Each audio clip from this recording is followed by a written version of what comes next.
Es una bendición tremenda. Estamos estudiando el tabernáculo de David. Hoy es el tercer y último día, si el Señor nos ayuda. Ese es el plan.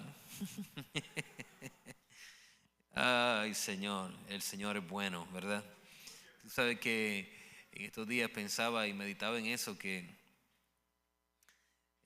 nosotros venimos a buscar a Dios, a encontrarnos con Dios, y pensamos que nos vamos a encontrar con alguien, ¿verdad? Con una persona, y en realidad nos encontramos con un camino, ¿verdad? Y Él lo dijo: yo soy el camino, ¿verdad? Y uno va conociendo a Dios en ese camino en el cual Él nos pone. Y en ese caminar que vamos, la presencia de Dios es la que hace la diferencia, ¿verdad? Él es el camino, Él es la verdad y Él es la vida, y Él es quien está con nosotros en medio de ese camino. O sea, si estamos dependiendo de la presencia de Dios, no hay forma de fallar, no hay forma de fallar, si somos dependientes a la presencia de Dios. El miércoles pasado nos quedamos con el pueblo de Israel y David tratando de devolver el arca, ¿verdad? Trayendo el arca a Jerusalén, y allí ocurrió algo bien interesante que discutimos por un breve momento de Usa tocando el arca, falleciendo por causa de eso. David se asusta, pone el arca en casa de una persona llamada Obed-Edom, ¿verdad? ¿Están conmigo, verdad? Estamos ahí. Ahí es que estamos. Y David interpreta que lo que había ocurrido en ese lugar era que ellos habían intentado hacer lo mismo que habían hecho los filisteos, ¿verdad? Pusieron el arca encima de animales, y David dijo: vamos a intentarlo otra vez, pero esta vez no lo vamos a poner el arca encima de animales, porque no fue diseñada así. El arca fue diseñada para ser llevada encima de los hombros de los levitas, y hablamos de eso, ¿verdad? Pero algo que me llama mucho la atención de David y de este proceso del arca, en el versículo 14 del capítulo 13 de Primera de Crónicas, capítulo 13, versículo 14, dice: y el arca de Dios estuvo con la familia de Obed-Edom en su casa 3 meses, y bendijo Jehová la casa de Obed-Edom y todo lo que tenía. Y yo he estado con este verso esta semana volviéndome loco con él, porque como hablamos el miércoles, estuvo el arca en casa de Abinadab 20 años y nada ocurrió. Y estuvo en casa de este hombre 3 meses. Dice: Dios bendijo todo lo que tenía. No solamente eso, sabe que cuando el arca fue llevada por los filisteos, capturada por los filisteos y llevada al templo de Dagón, ya sabemos lo que Dios hizo, ¿verdad? Destruyó el Dios de ellos, y después trajo plagas sobre los filisteos. Cientos murieron por ese atrevimiento de estar presenciando el arca del pacto. Después el arca lo ponen en los bueyes y lo llevan directamente. Los bueyes van solitos caminando hacia Israel y se encuentran ahí en Besemes. Y los de Besemes se alegraron tanto porque el arca había llegado. Sin embargo, murieron un montón de ellos porque tuvieron una relación con el arca que no había sido prescrita por Dios de esa manera. Así que usted ve que donde ella llega, si no se hace lo que se supone, hay mortandad, hay cosas que suceden hasta que llega a casa de Obed-Edom. No hay un registro en casa de Obed-Edom de que alguna vida se haya perdido, sino que ahí todos fueron preservados. La presencia de Dios, el arca no eliminó a nadie. No se dice que haya un sacrificio o haya algún protocolo que se haya cumplido que no se haya hecho en otro lugar. Simplemente Dios quiso bendecir esta vida, esta familia, y la bendición fue tanta que lo escuchó David allá en Jerusalén, aun cuando no había ni Snapchat, ni Instagram, ni nada de eso, ¿verdad? La bendición voló de una forma sobrenatural. Yo hablaba con mi mentor en estos días precisamente de este tema, tratando de rascar un poco su cerebro, y él decía, y algo que me hace mucho sentido, y de hecho mi mensaje hoy va a estar enfocado en eso, que ahí hay una transición interesante, ¿verdad? Comienza una transición a nuestro juicio de un periodo de tiempo de ley, de rituales, de prácticas para poder estar en paz con Dios, a un tiempo de gracia donde las cosas cambian, donde la presencia de Dios todo el mundo tiene acceso a ella, donde la presencia de Dios se hace disponible, ¿verdad? Para todos los demás. Yo quisiera, Siki, si me pudieras poner la foto del primer tabernáculo, del de Moisés. Y se acuerdan que habíamos hablado de todo el protocolo que había que hacer para llegar hasta el último cuarto, que era donde está el lugar santísimo, el arca del pacto, ¿verdad? Estamos hablando de una secuencia, una serie de actos, de sacrificios, múltiples sacrificios por los pecados del pueblo, el lavacro, la unción del aceite, estar en el lugar santo y finalmente una vez al año en el lugar santísimo entraba el sumo sacerdote, ¿no? Para poder tener ese encuentro con Dios.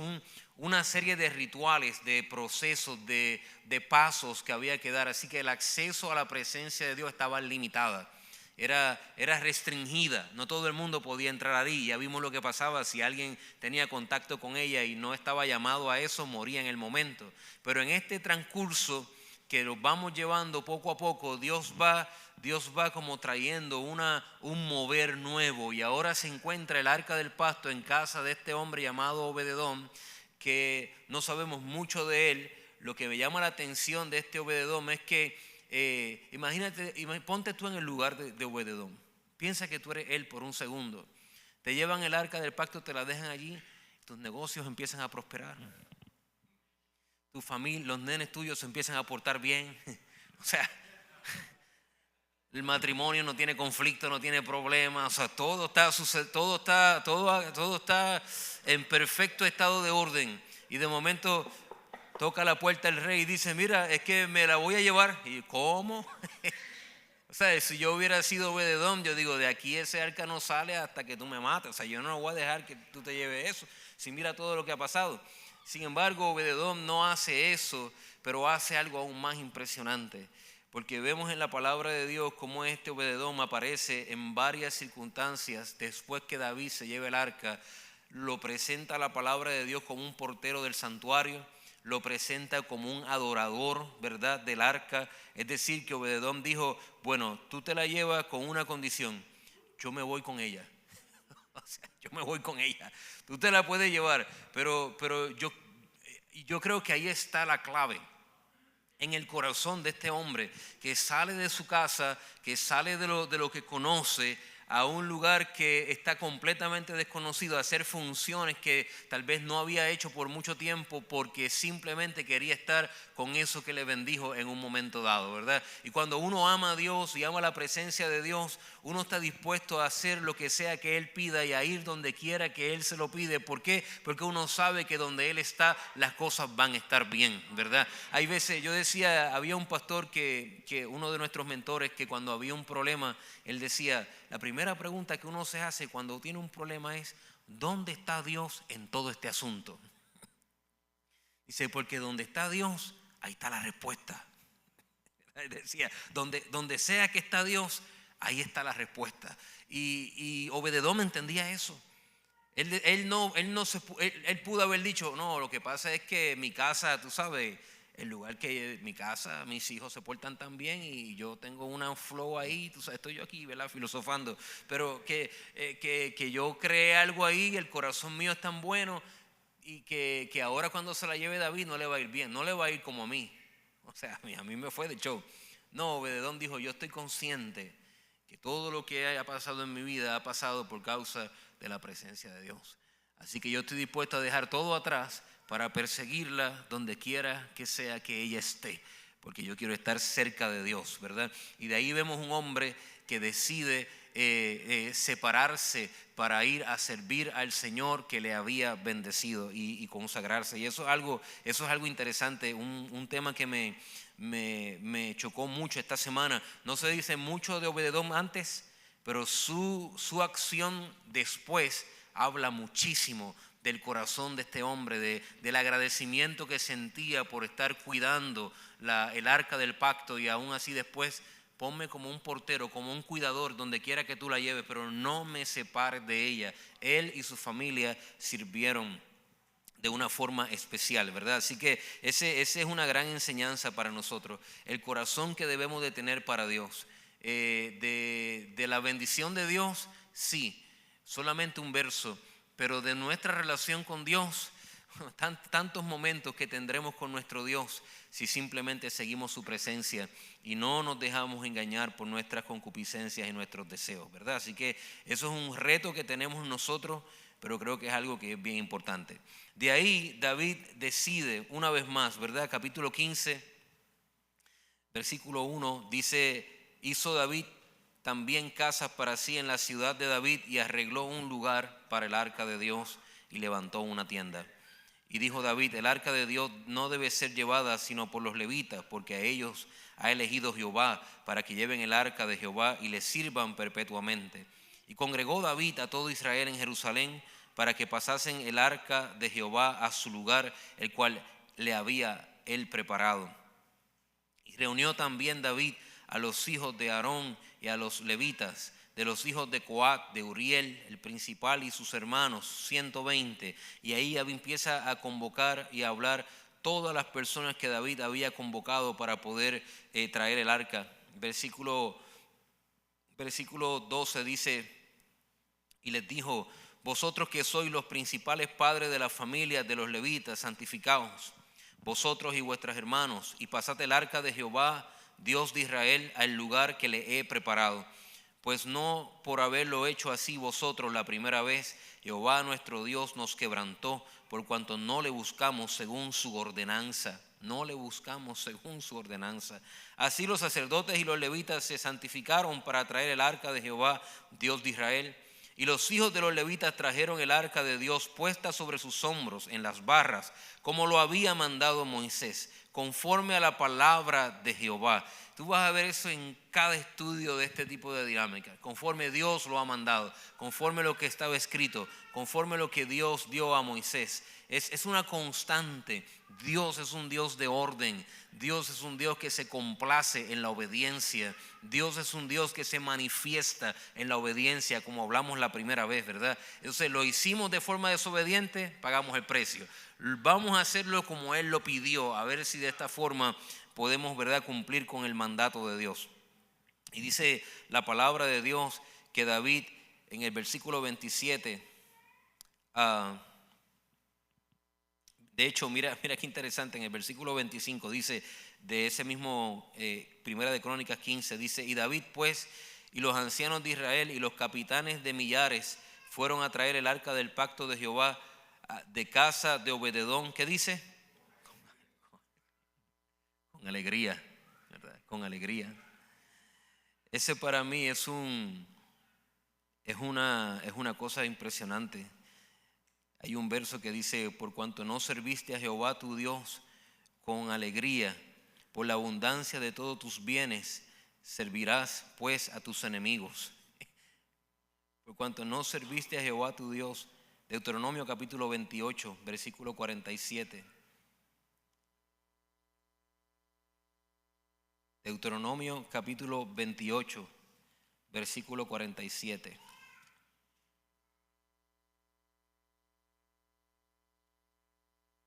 Tengo temor que mi Biblia del 2008 no lo tenga. Sí lo tiene. Alabanza. Dice: por cuanto no serviste a Jehová tu Dios con alegría y con gozo de corazón, por la abundancia de todas las cosas, servirás por tanto a tus enemigos que enviare Jehová contra ti, con hambre, con sed, con desnudez, con falta de todas las cosas, y él pondrá yugo de hierro sobre tu cuello hasta destruirte. Eso está complejo. Y esta gente entendieron ese mensaje porque iban con alegría a buscar el arca de Dios. Tú sabes, una de las cosas que yo he dado cuenta en mi servicio a Dios y en la iglesia es que servir a Dios y servir a Dios con alegría son dos cosas bien diferentes. Uno puede servir a Dios, pero el mandato, tú sabes que nosotros somos una iglesia servidora, ¿verdad? Y nosotros decimos en esta iglesia que servidor es el título más alto que hay en nuestra iglesia, ¿cierto? Y el servir a Dios es un valor de nuestra congregación. Y donde va nuestra iglesia hay servicio, nosotros somos buenos servidores, pero el mandato de Dios no es solamente a servir, es a servir a Dios con alegría y con gozo en el corazón. Dice que si no servimos a Dios con alegría, terminaremos sirviendo a nuestros enemigos. Eso no es servir, no es estar, no es ponchar un calendario y hacerse presente. Eso no es lo que Dios espera solo de nosotros. Dios espera de nosotros que le sirvamos con alegría y gozo en el corazón, ¿verdad? Y eso es algo bien importante porque los ministerios de la iglesia pudieran ser tan diferentes si la gente sirviera con alegría. Si la gente sirviera con alegría y con gozo en el corazón, cada área de trabajo en la iglesia fuera tan distinto. Porque quien tiene alegría y tiene gozo no tiene tiempo para andar con cosas que no, ¿verdad? Que no aprovechan. La alegría y el gozo les roba, ¿verdad? Toda esa, le quita, elimina la carga, el peso que hay en el servicio, ¿verdad? Cuando una persona viene a servir y sirve a Dios y dentro del servicio a Dios piensa como todo lo que yo he hecho en este sitio, ahí no hay alegría, ahí no hay gozo, ahí hay el hijo mayor pródigo, exigencia, una transacción. Mira, esto yo lo hago y nadie más viene, solo yo hago esto. Hazlo con alegría, hazlo con gozo. Si lo hacemos con alegría y gozo en el corazón, seguiremos sirviendo a Dios. Si no lo hacemos con alegría, serviremos a nuestros enemigos. Es muy sencillo. Dios no solamente quiere que nosotros estemos ahí como robots haciendo lo que se supone que hay que hacer. Dios quiere que usted entre por esas puertas con acción de gracia, con gozo, con alegría en el corazón, con entusiasmo de servir al Señor. Wow, hoy es el día que Dios ha hecho.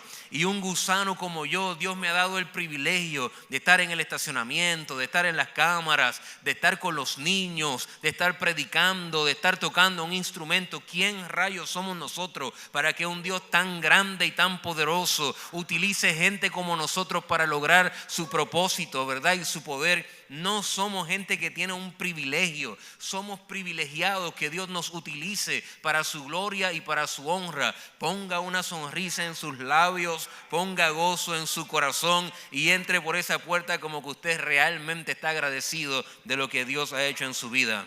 Amén. Es el momento donde uno aplaude, mi gente.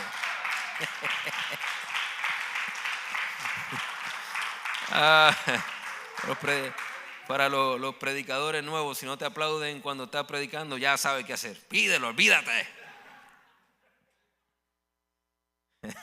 Son bromas, no me vayan a condenar ahora y en las redes. Son bromas. Yo me emociono, yo aplaudiría. Con alegría salieron esta gente a buscar al Señor, a buscar el arca del pacto. Y dice que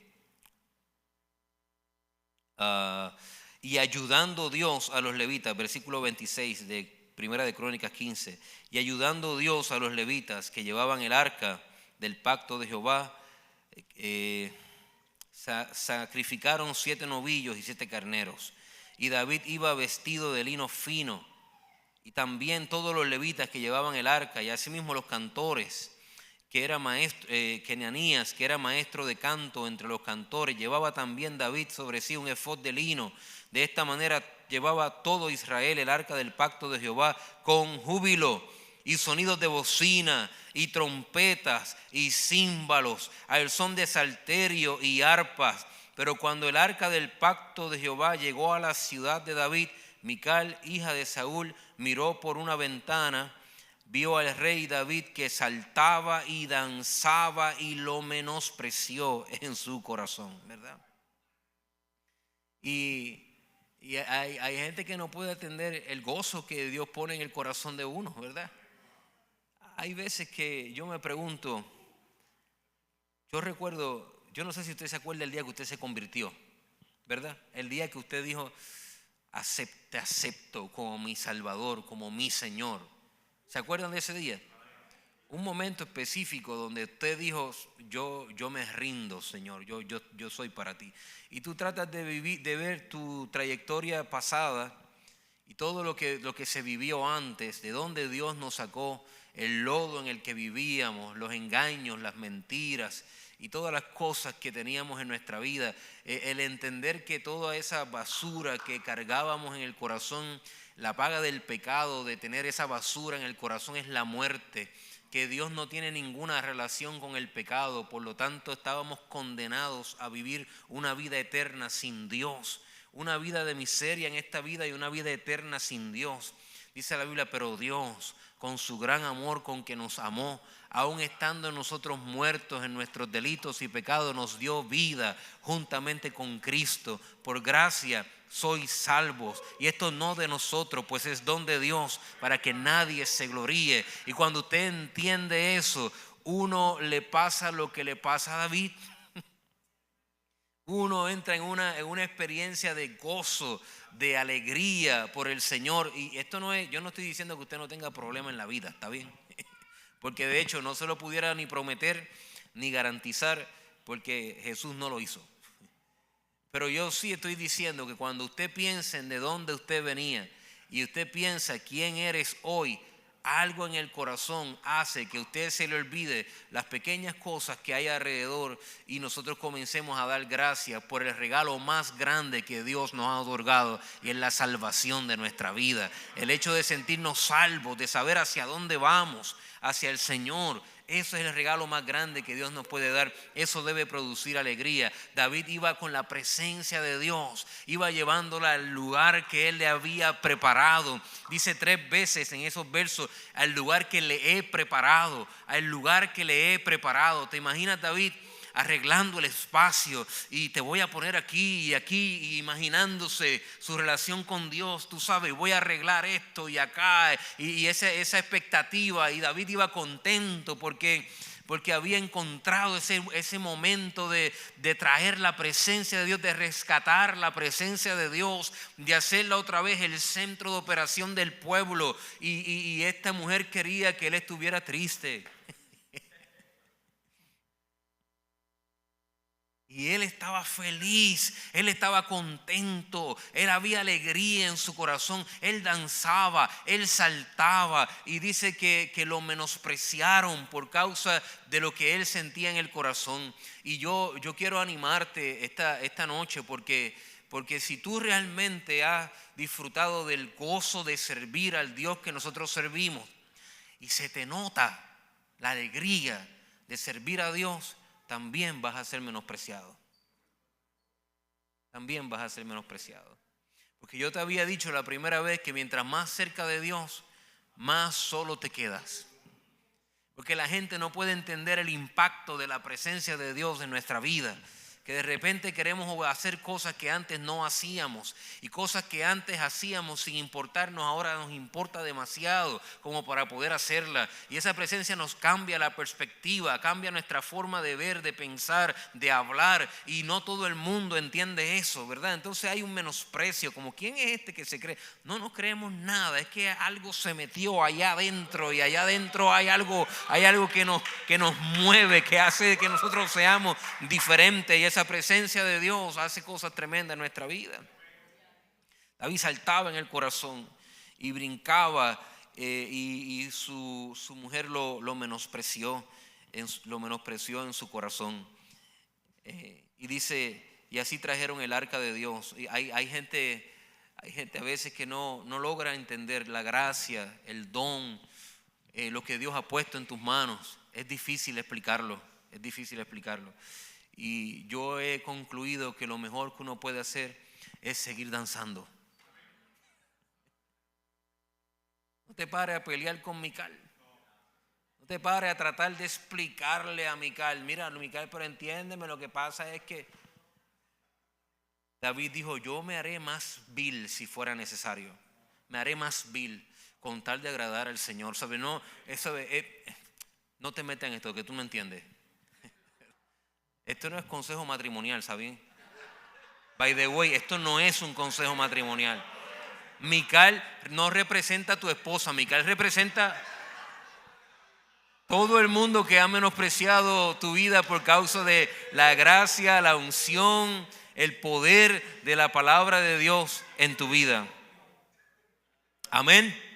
Quiero que estemos claros. Si me estás viendo a través de las redes sociales, Quiero que estemos claros, Mical representa a todo aquel que se ha menospreciado la gracia, el don que Dios ha dado en ti. Que tiene un hombre danzando de alegría porque Dios está con él, porque Dios le ha bendecido, porque Dios le ha prosperado su camino. Y finalmente el arca va camino al lugar que él le ha preparado. Y este hombre está feliz por lo que Dios está haciendo con él. Y hay gente que de lejos está menospreciándolo en su corazón. Sigue danzando.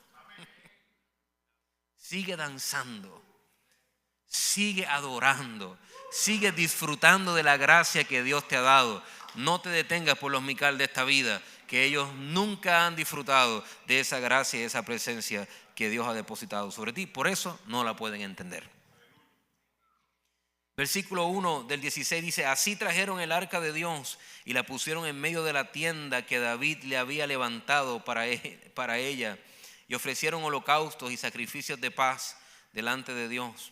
Cuando David acabó de ofrecer holocaustos y sacrificios de paz, bendijo al pueblo en el nombre de Jehová y repartió a todo Israel, así hombres como mujeres, cada uno una torta de pan, una pieza de carne, una torta de pasas. Y puso delante del arca de Jehová ministros de los levitas para que recordasen y confesasen y lo hacen a Jehová, Dios de Israel. Asaf el primero, segundo después de él Zacarías, Jehiel, Semiramot. Si alguno tiene problemas buscando nombre para sus hijos, aquí hay para escoger.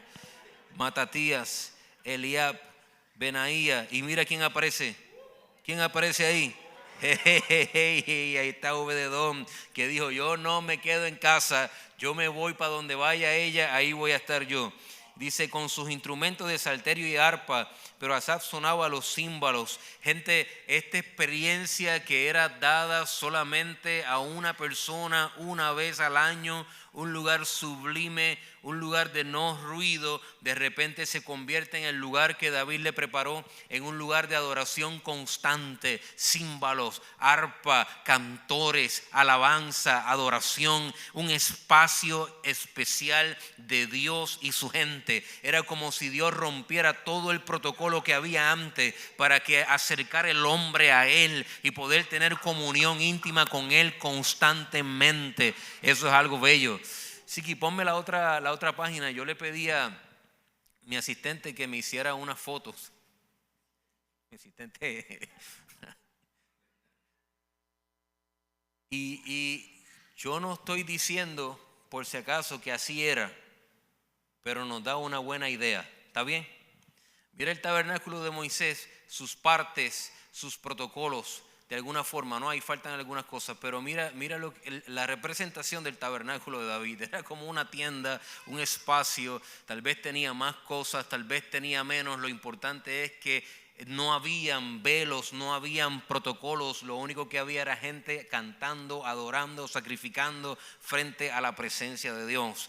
Y eso es algo impresionante, eso es algo bello. Por eso le decía que Obededón representa la transición de ese periodo de reglamentos, de pasos, de procesos para poder acercarse a Dios.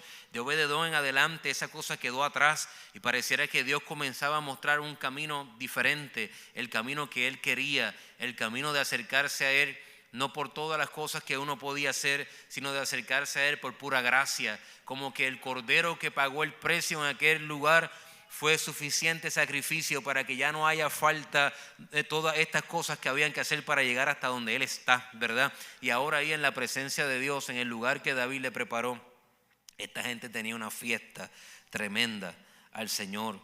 Y me llama mucho la atención un verso que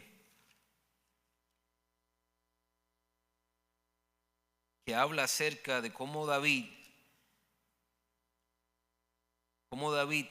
busca el arca, la lleva en ese lugar, pero eso no significa, y eso es algo que yo siempre me he preguntado, ¿por qué David no llevó el arca al lugar alto en Gabaón? Piensen eso, o sea, el tabernáculo de Moisés estaba en acción. No era que el tabernáculo de Moisés no existía. El tabernáculo de Moisés existía para ese tiempo y estaba en el lugar alto, en Gabaón.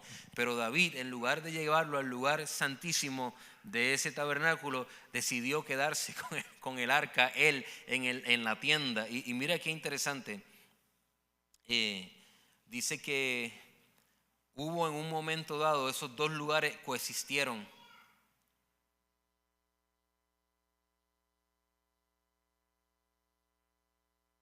Primera de Crónicas, capítulo 16.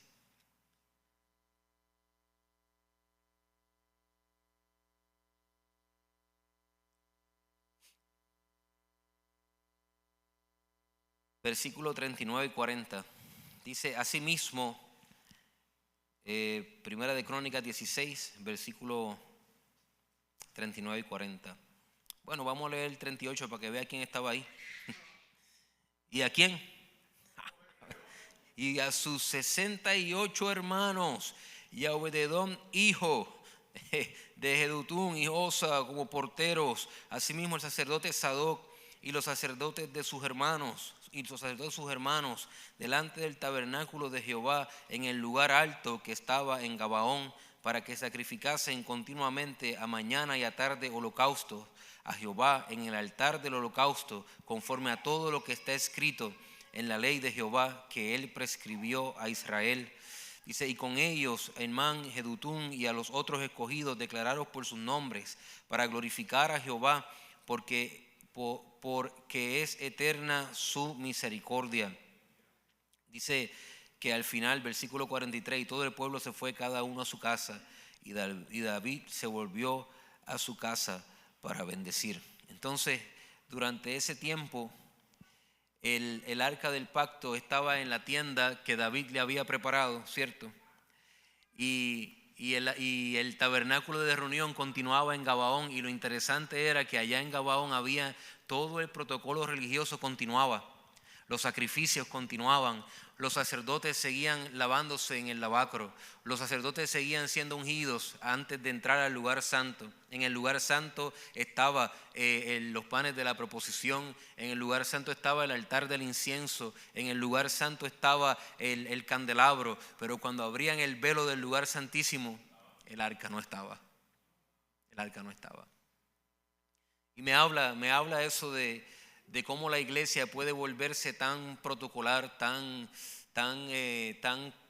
cultural, tan de costumbre, tan de hacer ritos y cosas, que si perdemos de perspectiva que es lo más importante, continuamos todo un ciclo de adoración y todo un ciclo de hacer las cosas que se supone que ocurran, pero Dios está en otro lugar con 2 o 3 cantores que tienen una sencillez en el corazón y lo que quieren es cantar y adorar y brincar delante del Señor, en la sencillez de la presencia de Dios.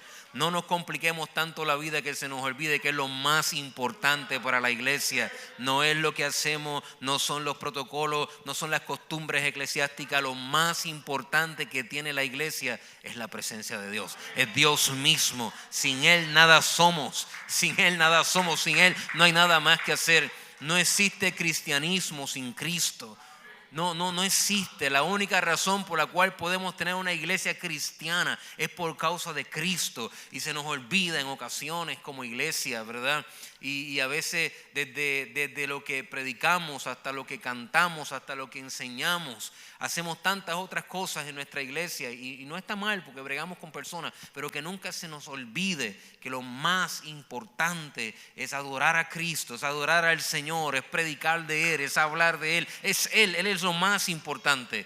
¿Te imaginas el terror que le puede dar a un ministro de saber que ese día tuvimos un culto que cumplió con todos los protocolos, todos los sacrificios, todo se hizo perfecto, pero no estaba la presencia de Dios ahí? Y usted dice, ay pastor, por favor, eso a la iglesia no le puede pasar. A la iglesia del Nuevo Testamento no le puede pasar eso, pastor. Déjese de cosas. Pero lo que pasa es que cuando el ángel se revela a la iglesia, en Apocalipsis,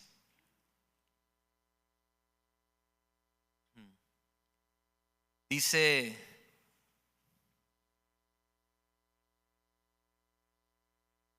ya va, tenga paciencia, porque esto vino como pan de ahora.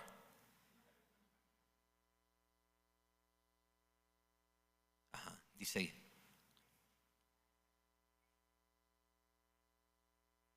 Necesito ayuda. Yo estoy buscando ese que dice, he aquí yo estoy a la puerta y llamo. Pero si estoy ahí, ¿cómo no lo veo? Aquí está. Gracias. Dice el mensaje a la Odisea.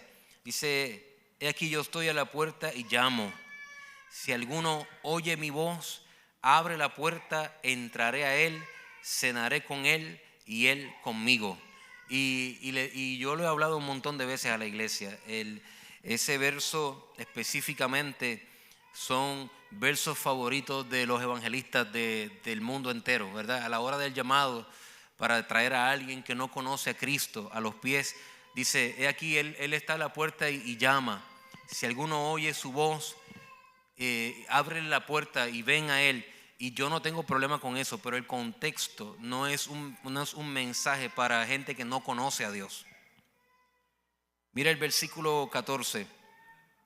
¿Para quién es el mensaje? Dice, escribe al ángel de la iglesia en la Odisea. ¿Para quién fue ese mensaje? Para la iglesia. Era una iglesia tipo Gabaón. Era una iglesia que tenían tremendos paris, pero habían dejado a Jesús fuera. Y Jesús está diciendo, hey, oye, me gustaría estar en tu culto, me gustaría estar en tu estudio, me gustaría estar en, ¿sabes? Qué sé yo quisiera tener relación con ustedes. Y aquí yo estoy a la puerta y llamo. Si alguno oye mi voz, y cuando usted ve la iglesia como una institución, usted rápido comenzaría a sacar conclusiones. Eso puede pasar porque uno es dado a adoptar las corrientes del mundo en ocasiones, que se esconde detrás de los grupos para evadir la responsabilidad, ¿verdad? Pero cuando dice la iglesia, eres tú, ¿verdad? Eres tú. Aquí, mientras hay una iglesia, también hay un montón de partes que son iglesias. Y puede ser que alguna de esas partes que son iglesias esté Dios tocando a la puerta del corazón tuyo, diciendo, yo estoy aquí, yo estoy aquí. ¿Ves? Como colectivo nosotros decimos, eso, Dios nos cuide como iglesia, que eso nos pase. No, pero no llegue ahí, porque así es un mamey, así, ¿verdad? O sea, para los que nos están viendo de otros lugares, un mamey es como algo fácil, ¿verdad? Bueno, no voy a explicar todo el detalle, pero esa es una expresión boricua para decir, así es un quitado, así es fácil. Si delegamos esa responsabilidad. No, pastor, que no nos pase eso. Cuide, pastor, ore y ayune, que no nos vaya a pasar eso a nosotros como iglesia. Sí, no, yo voy a orar y yo voy a ayunar, pero ¿y tú? Porque es en el altar de tu vida que el Señor está tocando la puerta para que le dejes entrar. No es en la operación solo colectiva, es en lo que ocurre en tu vida como individuo. Dios quiere tener una relación íntima contigo, Dios quiere revelarse, Dios no quiere que tú practiques cristianismo sin su presencia. Ese es el mensaje. Dios no quiere que tú hagas unas prácticas cristianas sin la presencia de Dios. La presencia de Dios, lo más importante que debemos cuidar y debemos preservar en nuestra vida. Amén. Gloria a Dios. El Señor es bueno y el Señor es fiel. Finalizamos con un verso en Hechos capítulo 15. El hecho de que Hechos capítulo 15 sea el que hable de este hecho es muy importante.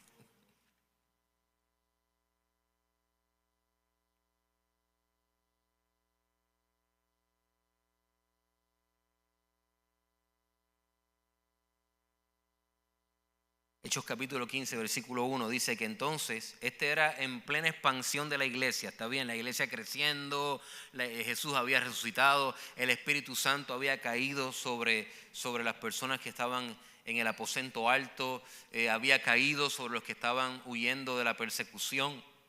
El Espíritu Santo ya había bautizado a los primeros gentiles en Hechos 10, ¿verdad? En casa de Cornelio, mientras Pedro predicaba, vino el Espíritu y bautizó a todos los que estaban en ese lugar. Se estaban bautizando hombres y mujeres, se estaban bautizando judíos, se estaban bautizando gentiles, Dios estaba llenando con su espíritu al pueblo judío, Dios estaba bautizando con su espíritu a los gentiles. Había un avivamiento. En Hechos 6 dice que crecía la palabra, los sacerdotes obedecían la fe, había una explosión de la palabra de Dios. Dice, la palabra de Dios crecía y se multiplicaba. Dios estaba haciendo algo en medio del pueblo. Y dice que en Hechos 15 dice, entonces algunos que venían de Judea enseñaban a los hermanos, si no se circuncidan conforme al rito de Moisés, no pueden ser salvos. Estos se quedaron en Gabaón. ¿Me entiendes?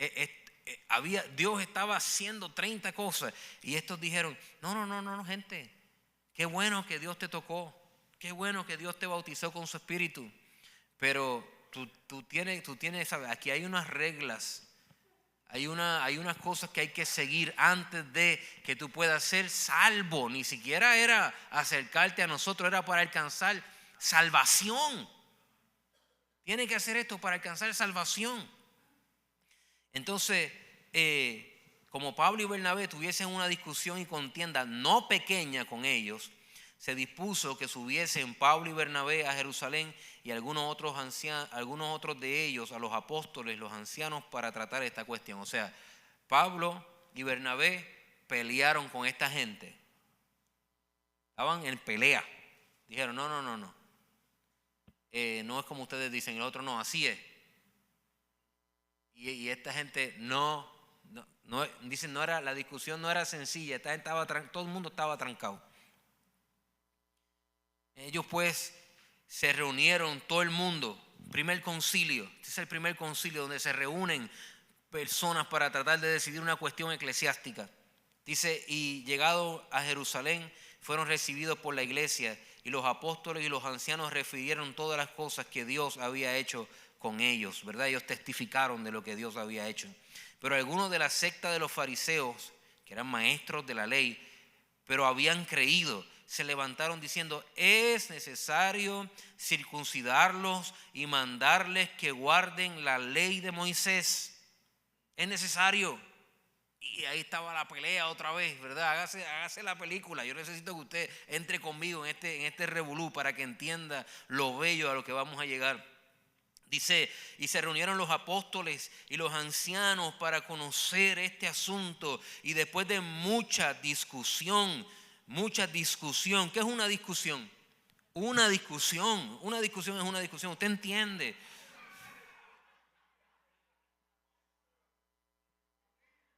En el hebreo, en el griego de discusión. Anyways, usted la busca después. Pedro se levantó y le dijo, varones hermanos, vosotros sabéis como ya hace algún tiempo Dios ha escogido que los gentiles oyesen por mi boca la palabra del evangelio y creyesen. Yo he predicado la palabra y gente que no son judíos han creído la palabra de Dios. Han tenido la fe para creer lo que yo he predicado. Dice, y Dios que conoce los corazones le dio testimonio dándoles el Espíritu Santo, lo mismo que a nosotros. No hizo una acepción de personas, dice, ninguna diferencia hizo entre nosotros y ellos, purificando por la fe sus corazones. Porque sabemos que en el tabernáculo antiguo solamente una nación podía entrar a los atrios.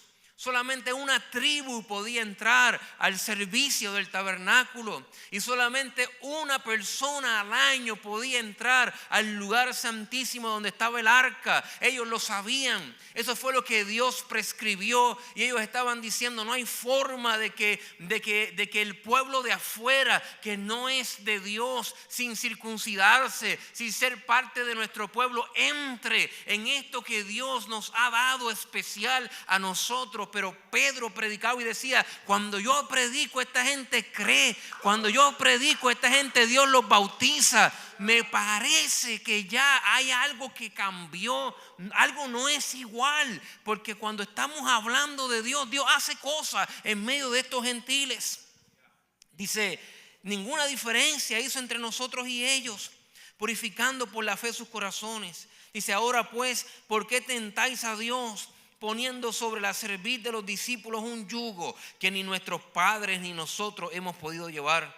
Antes creemos que por la gracia del Señor Jesús seremos salvos de igual modo que ellos. O sea, todo el mundo por la gracia de Dios, no por protocolos de servicio, no por sacrificios humanos de personas. Era la gracia de Dios la que salvaba. Estos querían volver la iglesia al tiempo del hacer para poder ganarte la presencia. Y Pedro está diciendo, ese tiempo parece que pasó. Parece que ahora la presencia está disponible. Parece que ya no hay que hacer todo eso. Algo está pasando y necesitamos atender este asunto, porque si no vamos a volver para atrás, y de ahí nos ha traído Dios.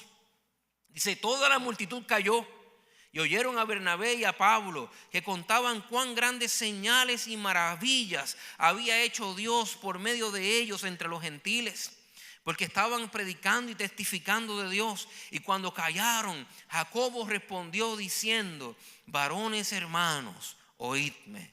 Simón ha contado cómo Dios visitó por primera vez a los gentiles para tomar de ellos pueblos para su nombre. Y con esto concuerdan las palabras del profeta, como está escrito: después de esto volveré y reedificaré el tabernáculo de David que está caído, y repararé sus ruinas y lo volveré a levantar, para que el resto de los hombres busque al Señor, y todos los gentiles sobre los cuales es invocado mi nombre, dice el Señor, que hace conocer todo esto desde tiempos antiguos. Desde tiempos antiguos Dios había mostrado una transición. Ya no era aquel lugar de protocolos y actividades y sacrificios. Dios desde tiempos antiguos había mostrado que vendría un día en que había un cordero inmolado perfecto, que sacrificaría su vida en la cruz del Calvario, quebrando y pagando el acta de decreto que nos era contraria. Y en su muerte el velo fue rasgado desde arriba hasta abajo, dando acceso a la presencia de Dios constantemente, sin rudimentos, sin tantas reglas, por la gracia de Dios, por el amor que Él nos tiene. Siempre fue el plan de Dios que usted y yo pudiéramos tener una relación cercana a nuestro Dios. Y a eso, hermano, usted tiene que responder. Usted tiene que dar gloria al Señor por eso. Usted tiene que servir con alegría. Usted tiene que adorar al Señor tan veces pueda. Cuando sienta la presencia de Dios, no lo tomes por sentado. Antes había que esperar que una sola persona lo hiciera. Ahora por Cristo todos tenemos entrada. Tienes acceso hoy, tienes acceso mañana, en la mañana, el mediodía, en la tarde. Tienes un tabernáculo continuo con el arca del pacto, con la presencia de Dios, para cantarle y adorarle. Qué lindo es nuestro Dios.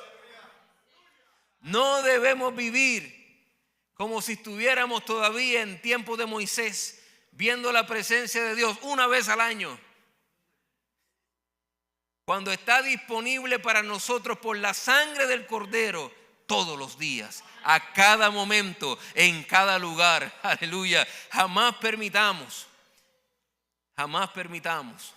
que personas que algún momento dado no tienen una visión de lo que Dios quiso hacer, quieran llevarnos al lugar de rudimentos, de cosas, de trabajos pesados, de cosas de pagar sacrificios, de manipulaciones para tú poder alcanzar la presencia de Dios. Ese precio ya está pago. Ese precio ya está pago. Usted tiene acceso a esa presencia de Dios. No me necesita a mí para eso. No necesita a nadie que no sea creer en Jesús, servir al Señor y darle gloria por lo que Él ha hecho en tu vida. Ten gozo, ten alegría. Cada vez que yo comparto este estudio, yo digo al Señor: Señor, perdóname por si yo no te he servido con suficiente alegría en mi vida.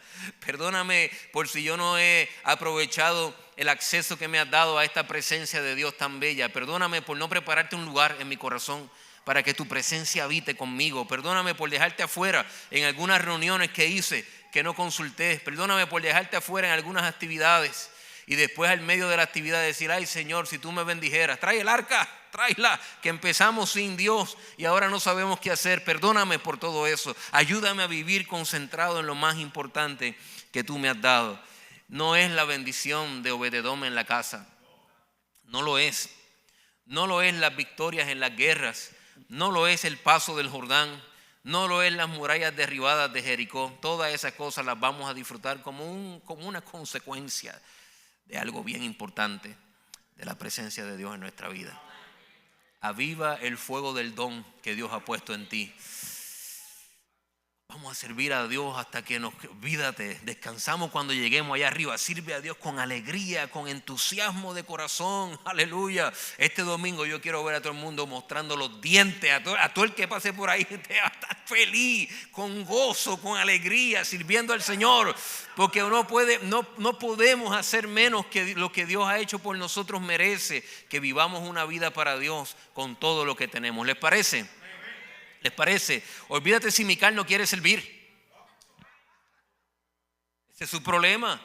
Si Mical no puede entender que el gozo que tengo yo, el mundo no me lo dio. El mundo no. Y como no me lo dio, no me lo puede quitar. ¿Qué puedo hacer yo con eso?